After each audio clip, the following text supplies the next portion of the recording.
নমস্কাৰ বন্ধুসকল, আমাৰ সমাজৰে বহুত মানুহে এইটো ভাবে যে চৰকাৰী স্কুলবোৰ মাত্ৰ দুখীয়া মানুহৰ বাবেহে আৰু কি কৰে যে নিজৰ ল'ৰা-ছোৱালীবোৰক প্ৰাইভেট স্কুলত এডমিশ্যন দি দিয়ে। এতিয়া চৰকাৰী স্কুল হওক বা প্ৰাইভেট স্কুলে হওক, আইনৰ মতে স্কুল চলোৱাটো এটা সমাজ সেৱা হয়। স্কুলৰ পৰা 1 টকাও কোনেও ইনকাম কৰি ঘৰত নিব নোৱাৰে। লাগিলে প্ৰাইভেট স্কুলবোৰে যিমানেই ভাল ফেচিলিটি নিদিয়ক কিয়, তথাপিও স্কুলৰ দ্বাৰা 1 টকা ইনকাম কৰি তেওঁলোকে নিজৰ ঘৰত নিব নোৱাৰে। আইন মতে এই প্ৰাইভেট স্কুলবোৰে যিমান টকা স্কুলৰ পৰা ইনকাম কৰে, সেই টকা আকৌ স্কুলৰ ওপৰতে খৰচ কৰিব লাগিব।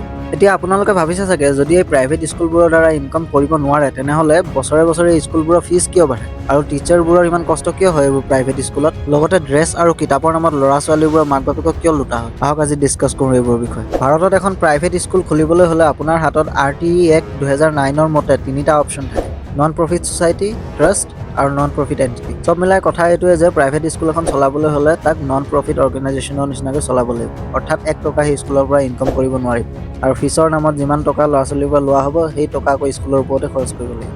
এতিয়া চাওক, এই নিয়মবোৰ লিখিত ৰূপতটো বহুত ভাল, কিন্তু ৰিয়েলিটিত কোনো স্কুলেই এই নিয়ম মতে নচলে। টেক্স চুৰি কৰা, ব্লেকটোক হোৱাইট কৰা, বেলেগ বেলেগ ধৰণৰ প্ৰডাক্ট ষ্টুডেণ্টক বিক্ৰী কৰি ষ্টুডেণ্টৰ মাক-বাপেকক লুটা, এইবোৰৰ বাবে এতিয়া এই প্ৰাইভেট স্কুলবোৰ বেষ্ট অপশ্যন হৈ পৰিছে। এয়াই কাৰণ যে যিবোৰ কাৰাপ্ট নেতা, মাফিয়া আৰু ডাঙৰ ডাঙৰ বিজনেছমেন আছে, তেওঁলোকে প্ৰাইভেট স্কুলবোৰ ভাল পায়। কাৰণ তেওঁলোকৰ যিবোৰ ব্লেক মানি সেইবোৰ প্ৰাইভেট স্কুলৰ দ্বাৰাই হোৱাইট কৰা হয়।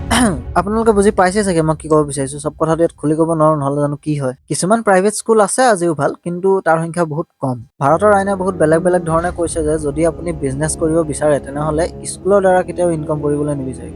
বেলেগ বহুত ৰাস্তা আছে বিজনেছ কৰাৰ, ইনকাম কৰাৰ, সেইবোৰ ৰাস্তা লওক। কাৰণ স্কুলৰ লগত দেশৰ ভৱিষ্যত কানেক্ট হৈ আছে। আৰু ইয়াৰ বাবেই চৰকাৰে বহুত ষ্ট্ৰিক্ট ৰুল বনাই দিছে প্ৰাইভেট স্কুলবোৰলৈ। কিন্তু আপুনি যিকোনো এখন প্ৰাইভেট স্কুলত গৈ সোমাই চাওকগৈ, চৰকাৰে দিয়া এটা নিয়ম সিহঁতি মানি নচলে, যাৰ বাবে ভুগিবলগীয়া হয় ল'ৰা-ছোৱালীৰ মাক-বাপেক। এই স্কুলবোৰে যেতিয়াই বিচাৰে ষ্টুডেণ্টবোৰৰ মাক-বাপেকৰ পৰা টকা উলিয়াই ল'ব পাৰে। বাছ ইউনিফৰ্মৰ কালাৰটো চেঞ্জ কৰি দিলেই হ'ল। তাৰপিছত যিমান ষ্টুডেণ্ট আছে চবেই স্কুলৰ পৰা নতুন ইউনিফৰ্ম ল'ব লাগিব। স্কুলৰ পৰা ল'ব লাগিব, নহ'লে স্কুলৰ লগত লিংক থকা কোনোবা কোম্পানীৰ পৰা ল'ব লাগিব। তাত স্কুলৰো লাভ, সেই কোম্পানীৰো লাভ, কাৰণ সেই কোম্পানীৰ ব্লেক মানি স্কুলে হোৱাইট কৰি দিয়ে। বেছিভাগ ঠাইততো ল'ৰা-ছোৱালীবোৰে বস্তুবোৰ স্কুলৰ পৰাই কিনিব লাগে। তেওঁলোকৰ হাতত এইটো অপশ্যনো নাই যে বাহিৰৰ পৰা ক'ৰবাত দাম দৰ কৰি কিনি ল'ব। ড্ৰেছ স্কুলৰ পৰা কিনি ল'ব লাগিব, টাই স্কুলৰ পৰা কিনি ল'ব লাগিব, বেল্ট স্কুলৰ পৰা কিনি ল'ব লাগিব। অনলি এডুকেশ্যনটোহে আপুনি বাহিৰৰ পৰা লৈ ল'ব লাগিব টিউশ্যনৰ সহায়ত।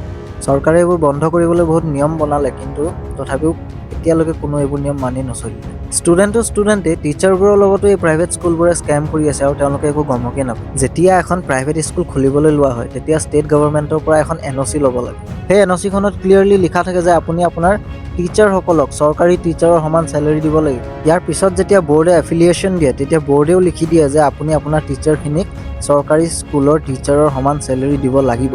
স্ক্ৰীনত আপোনালোকে এফিলিয়েশ্যন লেটাৰখন চাব পাৰে। ইয়াত ক্লিয়াৰলি লিখা আছে যে এফিলিয়েশ্যনটো দিয়া হৈছে, কিন্তু আপোনাৰ টিচাৰসকলৰ চেলেৰি চৰকাৰী টিচাৰৰ সমান হ'ব লাগিব, 1 টকাও কম হ'ব নোৱাৰিব। কিন্তু চৰকাৰে এনেদৰে কোৱাৰ পিছতো এওঁলোকে ভাল চেলেৰি নিদিয়ে। আপোনালোকৰ কোনোবা চিনাকি প্ৰাইভেট স্কুলৰ টিচাৰ আছে যদি আপোনালোকে সুধি চাব পাৰে, 5,000 টকাতকৈ বেছি চাগে কোনো দৰমহা নাপায় নেকি। ষ্টুডেণ্টবোৰৰ ফিজ বছৰে বছৰে বাঢ়ি যায়, কিন্তু এই টিচাৰবোৰৰ চেলেৰি কেতিয়াও নাবাঢ়ে। এই প্ৰাইভেট স্কুলবোৰৰ আঁৰত আৰু বহুত কথা লুকাই আছে। যদি আপোনালোকে জানিব বিচাৰে, তেন্তে মোক কমেণ্টত জনাব, মই আপোনালোকৰ কাৰণে এটা ডিটেইল ভিডিঅ' লৈ আহিম। কাৰণ এই এটা ভিডিঅ'ত সকলোবোৰ কথা ডিছকাছ কৰাটো সম্ভৱ নহয়। গতিকে চেনেলটো ছাবস্ক্ৰাইব কৰি ল'ব।